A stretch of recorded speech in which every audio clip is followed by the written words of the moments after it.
This is a very good question. For those who don't know, he's asking about whether he needs to put some sort of impedance lowering device between the violin and the interface, because impedance is one of those things that if you don't get it matched up right, your instrument's going to sound thin and weak.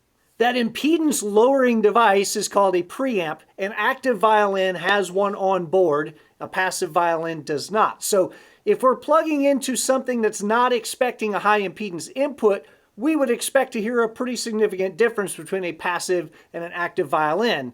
The question is this Focusrite one of those things? The specs on the Focusrite say it has a 1 mega ohm input impedance, so I would expect to hear a small difference if I put a preamp between the YEV and the Focusrite, but not a huge difference. The truth of the matter is the YEV is going to sound thinner than a WS does anyway. Let's actually try each of those instruments. I don't have a YEV handy, but here's a YEV Pro.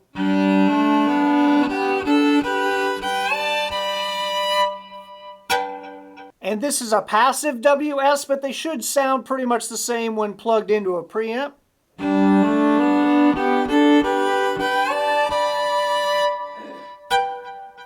Yeah, pretty different sound between those two. So maybe what you're hearing is that you could use a preamp in front of that YEV. Maybe you're just hearing that the YEV is a thinner, brighter sounding instrument.